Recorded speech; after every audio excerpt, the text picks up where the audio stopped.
Salutare! Am revenit cu partea a doua a clipului despre cum se comportă mașina iarna. Am zis să fac o continuare a clipului precedent pentru că vreau să vă arăt cum se prezintă după o ninsoare proaspătă. Azi noaptea a nins în București și mașina este acum acoperită de gheață.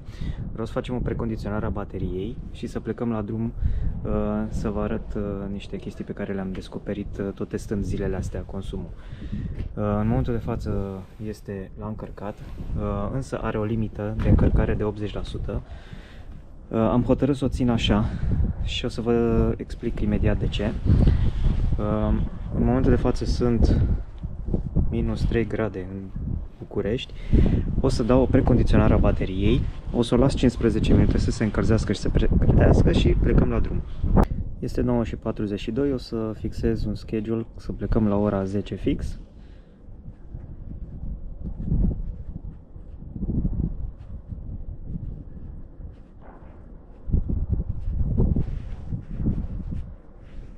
Și mașina a început să se precondiționeze.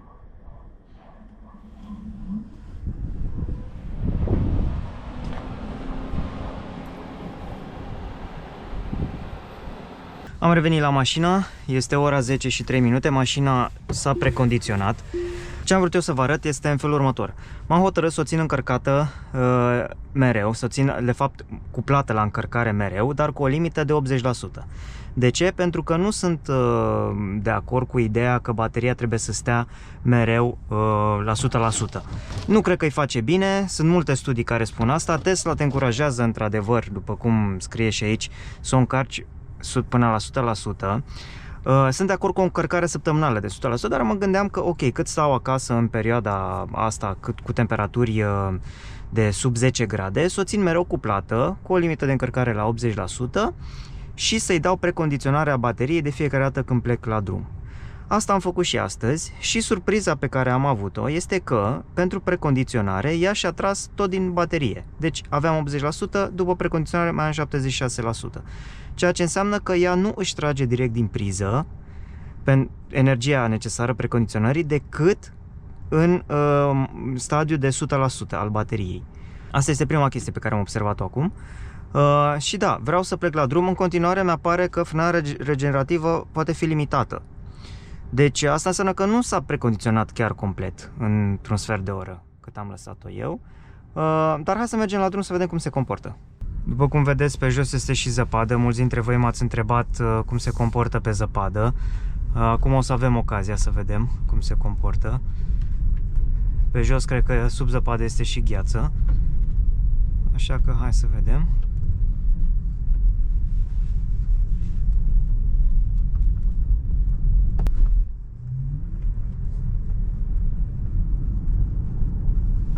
După cum vedeți, nu pare să aibă niciun fel de problemă pe gheață și zăpadă.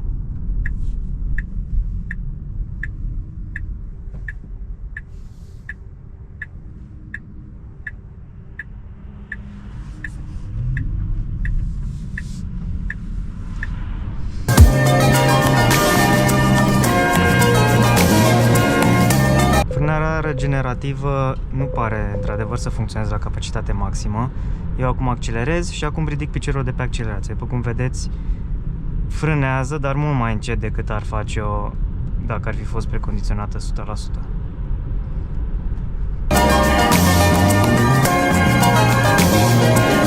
Spuneam că nu sunt de acord cu încărcarea asta până la 100% pentru că nu cred că îi face bine niciunei baterii să stea mereu în tensiune și mereu la 100%. Înțeleg de ce cere Tesla să o ținem încărcat până la 100%. În primul rând pentru a-și putea face ea o estimare de range cât mai aproape de realitate. De ce nu sunt eu de acord cu această abordare de a ține bateria până la 100% mereu? Este că nu sunt de părere că nu îi face bine niciunei baterii existente în momentul de față să stea mereu până la 100%. Ea oricum nu va sta, pentru că în momentul în care decuplat-o, ea va începe să se descarce, dar să stea în tensiune mereu pentru a o ține până la 100%, nu cred că îi face bine. Și un lucru care mi-a dat de gândit este că la Model 3 anterior, inițial Tesla recomanda încărcarea până la 90% și la 100% doar când pleci la drum lung. După câteva luni, cei de la Tesla s-au răzgândit și au zis nu, țineți-o încărcată până la 80%.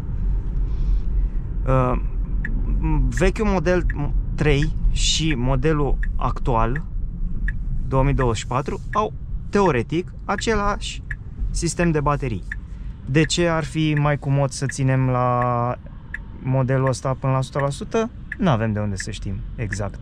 Decât ceea ce cred eu este că, și ceea ce am și citit pe internet, este că Tesla vrea să-și facă o estimare de range cât mai aproape de realitate și atunci, da, te încurajează să o ții încărcată până la 100% mereu.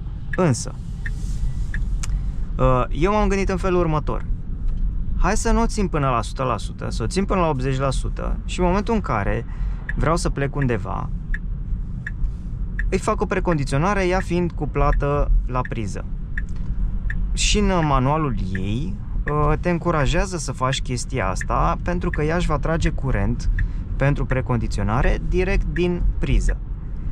Ceea ce am descoperit eu astăzi este că dacă nu este încărcată până la 100%, ea își va trage tot din baterie și atunci n-am rezolvat nimic. Pentru că dacă vreau să circul în condiții optime, pe temperaturile astea destul de scăzute, am nevoie de acea precondiționare și atunci trebuie să-mi asum cam la fiecare precondiționare minus 5% din baterie. Asta înseamnă că cu fiecare plecare voi pierde din start 5% pentru această pregătire a bateriei. De asta m-am gândit că, ok, dacă o țin în priză, ea își va trage curent chiar și la 80%, însă se pare că nu este cazul. În clipul precedent ați putut vedea cum am plecat cu ea 100%, cu precondiționare făcută din priză.